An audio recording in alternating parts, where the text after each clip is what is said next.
Ni mdudu. Ni mdudu. Doni, kuna tofauti sasa hivi na miaka ya nyuma. Yes. Wadudu walikuwa wanapatikana mtaani ovyo. Kwa nini sasa hivi hawapatikani? Ndio maana nikakwambia kwamba kuwa maarufu ni kazi rahisi sana. Lakini kuconvert maarufu uwe pesa ndo jambo lingine. Ili mara kwanza walikuwa wanatafuta nafasi waonekane.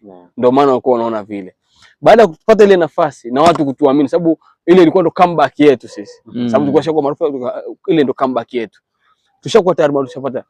Tunaamua kutulia nyumbani, ukitutafuta tupigie simu kwa makubaliano tuje tufanye kazi yako.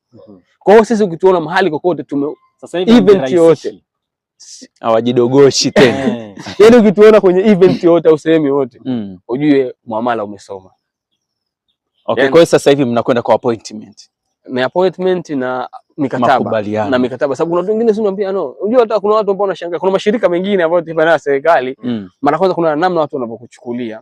Lakini ukifanya meeting au unaongea kwenye Simba na kazi na mnakubaliana bei. Akwambia tufanye meeting. Unafika kwenye meeting unamleta mikataba. Unampa mikataba kwa mmoja. Yaani mpaka mwenyewe anastuka. Anatuka kwa serious hiyo. Kwa hiyo sisi tuko na mikataba na kila, yani hatuwezi kufanya kazi bila kuwa na mikataba. Na tuna receipt. Yaani kuna mikataba na ukishatulipa tunaandika receipt. Kwa hamna, ndio maana sisi tunaona tunaishi hakuna ujanja. Hakuna ujanja sababu kuna mkataba, lazima mkataba watu usome, watu waangalie wadudu wote na kutoka kuna receipt ya nimepokea malipo. Okay. Inawezekana vipi kwamba Doni ndio meneja pamoja na Vale, kazi zote zinapita hapo, vijana wamejiorganize vipi kwamba hawafanyi janja ambapo ndio kupotea kwa wengine? Yaani hapo sikuelewa swali lako. Meneja afanye ujanja au wasanii wafanye ujanja? Wasanii kwamba ile kashakuwa maarufu kwamba njoo kuna kazi, njoo mahali, anajikuta ameenda wakati nyie kama viongozi ya mjui. Okay. Uzuri ndio maana nakwambia wale wadudu Pasta, Goralian, Mboro, Smoker, wale ni watu ambao walishakuwa maarufu tayari. Kwa hawadang naliwe. Ni watu ambao hawadanganyiki na umaarufu tena. Okay. Walishapitia huko kote, wanajua. Wanajua wapi tulipokosea mara kwanza. Kwa hiyo tuende hivi ndio tuende sawa. Ndio maana kama unavyoona kuna wale wawili ambao mara kwanza tuliwatoa kwa sababu ya huo. Hicho ndio kilifanya utovu wa nidhamu wa hivi vitu hivyo. Kuna mambo mengi lakini hivyo ndio vitu ambavyo kwamba kutokuwa straight.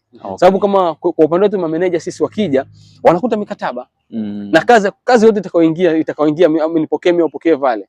Sababu unajua kwenye mameneja pia tumegawana majukumu. Sawa. Kwa kazi zikiingia zote, yani kazi hata kama akipigiwa Vale atapigiwa simu, atawapa namba waambie mpigieni au atanipa namba mpigieni Don. Sababu mimi ndo nasimamia digital and marketing strategy. Nasimamia na chapa. Kwa lazima mimi nipigiwe simu ndio nikubali. Kwa kazi zote lazima zipitie kwa hamna ujanja. Kwa hiyo tukitoka hapo na hela haingii kwenye account yangu mimi. Hela inaingia kwenye account ambayo inajulikana. Ya ofisi. Au hata kama utaenda kunipa cash, lazima receipt ionekane. Na lazima mkataba. Kwa mwezi ama kile mnachokipata mnagawana. Sisi yani sisi ni familia. Tukiwa hatuna tunaishi, tunagawana. Kama mimi nilikuwa na balance yangu, Mgora amekuja nyumbani ameniambia sina kitu, nitampa. Au mimi sina kitu, nimefuata hata. Maisha yataendelea. Kwa hata kwenye pesa tukipata, tunasema tumepata labda Alexa tumepata milioni 5. Tunasema okay, to save 1 million kwa ajili ya mambo yetu sisi. Alafu tugawane hii 500,000 wote ibaki. Au tugawane 400,000 tutabaki. Ila milioni itabaki kwenye account. Kama bondi yetu ya kusaidia maisha yetu. Sababu pia ni sombo tuna future pia. Ni kitu ambacho ukijua kwamba tunatamani tujenge mtaa wa wadudu. Yaani mtaa ndo tuko na hiyo idea, ndo tunafikiria tutengeneze mtaa wa wadudu ambao ni street ya wadudu. Ambao unakuwa ni nyumba zetu, tutajenga nyumba yetu itakuwa ni street yetu sisi. Hiyo ni dream ambao tunatafuta Mungu atupe uhai na nini, tupate pesa nyingi, tutajenga mtaa wetu sisi. Tutajenga mtaa wetu sisi, tutakuwa na maduka yetu, kila kitu. Mtaa wetu. Mtaa wa wadudu. Kwa hiyo ndio maana tunajaribu kusave hicho kidogo tunachopata. Sababu pia tuna biashara zetu nyingine. Okay, mkitaka kwa mtu yote ambaye kuna makampuni madogo ya kati, makampuni makubwa yakitaka kufanya kazi na wadudu, wanaweza kaenda Instagram pale, kuna bio pale, kwenye bio yetu pale tumeweka namba za mameneja, imeandikwa kabisa management. Au TikTok ya Pasta Goralian utaona kwenye bio kuna namba, au TikTok ya Wadudu Official kuna namba pale za management, kuna email, kuna namba. Pia Facebook hivyo Wadudu.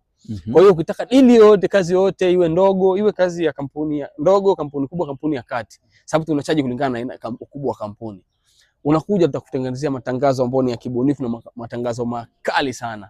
Kwa hiyo tunawakaribisha, na pia msiache kutufollow kwenye akaunti zetu za Instagram Wadudu Official, TikTok Wadudu Official, TikTok Pastor Goralian na YouTube. Subscribe pale sababu kuna kitu kizuri kinakuja soon as possible. Tunakuja ku break internet. Kuna kitu kikubwa ambacho tunakuja, ambacho tunakiandaa, ambao ni series yetu sisi inakuja. Hiyo ni exclusive imekuja, lakini sitaki kuiongelea sana. Naomba nitawapa nafasi, kama mtapata nafasi, tutapata nafasi next time mje muonane na Wadudu, muongee nao, mpige nao story kuhusu hizo kazi zaidi. Lakini mimi kwa ufupi tu namalizia hapo, lakini naambia watu tunawapenda sana Wadudu, wanawapenda sana.